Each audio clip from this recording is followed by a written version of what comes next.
Hello everyone, आज की video में हम क्लास 9th की मैथमेटिक्स की वर्कशीट नंबर 6 सॉल्व कर रहे हैं, जिसकी डेट है आपकी 19 अप्रैल 2021। आज की जो वर्कशीट है उसका टॉपिक है अब बच्चों आपका लॉस ऑफ एक्सपोनेंट। ठीक है, सबसे फर्स्ट बच्चों की अगर कोई भी नंबर दिया हुआ है आपका, ठीक है, जैसे यहाँ पर लिखा है 5, इसके ऊपर लिखा है 7, तो ये जो 5 है बच्चों ये आपका बेस कहलाता है और जो 7 है उसको एक्सपोनेंट या फिर पावर भी पढ़ा जाता है।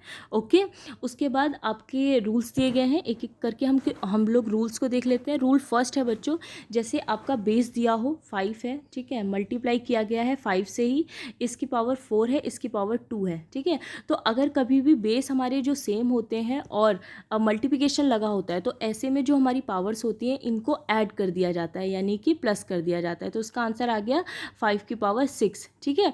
अगर इसी जगह पे माइनस लगा हुआ होता बच्चों, मान लीजिए इस तरह से ही होता, 5 की पावर 4, यहाँ पे डिवाइड है 5 की पावर 2, तो ऐसे में हम क्या कर लेते हैं बच्चों, हम माइनस कर देते हैं, जो पावर्स है उसको माइनस कर देते हैं। तो 5 में से 5 और 4 में से 2 को माइनस कर दोगे तो इसका आंसर आ जाता है 5 की पावर 2, ठीक है। एक आपका रूल नंबर फर्स्ट है, एक रूल नंबर थर्ड है, ठीक है बच्चों, समझ लेना। अगर बीच में मल्टीप्लिकेशन का साइन लगा है, ठीक है, तो हम जो पावर्स हैं उसको जोड़ देते हैं। अगर डिवाइड का साइन लगा है तो हम पावर्स को माइनस कर देते हैं। ओके, उसके बाद रूल नंबर सेकंड है, अगर पावर की पावर दी होती है जैसे 2 और इसकी पावर 3, तो ऐसे में हम दोनों पावर्स को मल्टीप्लाई कर देते हैं, तो इसका आंसर आ जाता है 6। फोर्थ है, अगर आपके बेस दोनों अलग अलग दिए हुए होते हैं, ठीक है, जैसे 2 है और इसका बेस 3 है, ठीक है, और दोनों की पावर सेम टू सेम है, तो ऐसे में हम बेस को ही मल्टीप्लाई कर देते हैं। तो 3 का 2 से मल्टीप्लाई हो गया 6 और इसकी पावर आ गई 2। इसके बाद फिफ्थ है बच्चों, अगर किसी भी नंबर की पावर, चाहे कितना भी बड़ा नंबर हो, अगर उसकी पावर 0 है तो उसका आंसर 1 ही आएगा, ठीक है। तो फर्स्ट था कि अगर बीच में मल्टीप्लाई लगा है तो हम ऐड करेंगे पावर्स को, अगर पावर की पावर है तो हम मल्टीप्लाई कर देते हैं, अगर डिवाइड है, ठीक है, तो हम माइनस कर देते हैं। उसके बाद अगर बेस अलग अलग है तो हम बेस का मल्टीप्लाई कर देते हैं, और उसके बाद अगर 0 लगा हुआ होता है पावर में तो उसका आंसर 1 ही आता है, ठीक है। इसके बाद आपके लिए क्वेश्चंस दिए गए हैं बच्चों, इसे आप यहाँ से सॉल्व कर लेना। जैसे फर्स्ट है 17, दोनों बेस 17 है और आपको पावर्स का क्या करना है, ऐड करना है, तो 2 + 5, तो 17 की पावर कितनी आ गई, 7 आ गई। उसी तरह आपका क्या है, पावर के ऊपर पावर है, तो हम क्या करेंगे, 2 और 7 को मल्टीप्लाई कर देंगे, तो हमारा आंसर आ गया 5 की पावर 14। उसके बाद डिवाइड है ये बच्चों, ठीक है, तो डिवाइड में हम एक ही जो बेस होता है उसको एक बार लिख लिया जाता है और जो पावर्स होते हैं उसको लिख लेते हैं। तो 10 - 4 कर दोगे तो आंसर क्या आ गया, 9 की पावर 6 आ गई।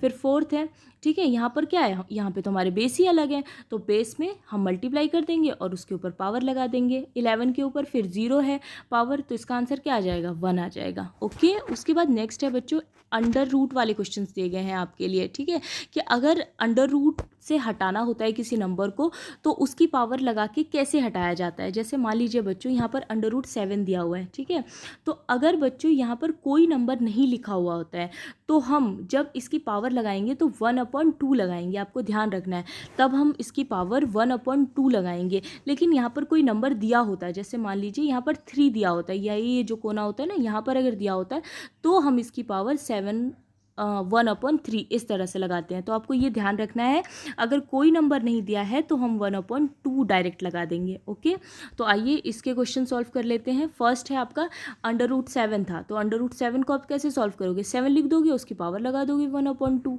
फिर नेक्स्ट है √11 है और यहाँ पर छोटा सा 3 लिखा हुआ है, तो इस 11 1/√3, ठीक है। फिर नेक्स्ट है √5 की पावर दे रखी है आपकी 3, तो सबसे पहले तो अंडर रूट में से हटाएंगे, तो 5 1/2 आ जाएगा इंटू 3, ठीक है। तो आंसर क्या आया हमारा 5, इसकी पावर आई 3/2। ओके, फिर नेक्स्ट है फोर्थ है बच्चों कि √13 है, ठीक है, और यहाँ पर लिखा हुआ है 3 और इस पूरे की पावर दे रखी है बच्चों आपकी 5, ठीक है, इस पूरे की पावर दे रखी है आपकी 5। तो आप इसको सॉल्व करोगे, 13 लिखोगे, 1/3 लिखोगे, मल्टीप्लाई करोगे 5 से, तो आपका आंसर आ जाएगा 13 5/3। ओके बच्चों, इस तरह से, ठीक है। फिर नेक्स्ट आपके लिए कुछ एक्सरसाइज के क्वेश्चंस दिए गए हैं, इसे सॉल्व कर लेते हैं, इसे, ठीक है, इसे यहाँ से सॉल्व कर लीजिए आप। जैसे 3 है, ठीक है, और मल्टीप्लाई लगा है, तो हम क्या करेंगे, 3 लिख लेंगे, 1/3 + 2/3, तो यहाँ पर आंसर आ जाएगा 3/3। तो 3/3 को हम काट भी सकते हैं, तो हमारी 3 की पावर 1 आ गई। नेक्स्ट है 5 है, ठीक है, 5 की पावर 3 है और इसकी पावर 1/5 है, तो मल्टीप्लाई कर लेंगे तो आंसर क्या आएगा 5 और 3/5 उसकी पावर। ठीक है, थर्ड है डिवाइड है, तो डिवाइड कर देंगे 2/5 माइनस 1/5। ठीक है, तो यहाँ पे 5 का 5 और 2 में से 1 माइनस करोगे आप, ठीक है, तो 1 आ जाएगा, यानी कि हमारा जो आंसर आया 5 की पावर 1/5 आया। ठीक है, और उसके बाद लास्ट है, बीच में क्या लगा हुआ है, मल्टीप्लिकेशन लगा है, लेकिन दोनों हमारा जो बेस है वो बिल्कुल अलग है। ठीक है, तो 2 × 3 और दोनों की पावर कितनी है 1/9, तो हम आंसर लिख लेंगे 6 और इसकी पावर लिख लेंगे 1/9। ओके बच्चों, तो आप अपनी पूरी वर्कशीट यहाँ से सॉल्व कर लेना, क्वेश्चन नंबर फर्स्ट डाल के ये पार्ट्स कर लेना, सेकंड डाल के ये 4 पार्ट्स कर लेना और थर्ड डाल के ये 4 पार्ट कर लेना। ओके, तो ये थी आज की आपकी वर्कशीट। आई होप आपको अच्छी लगी।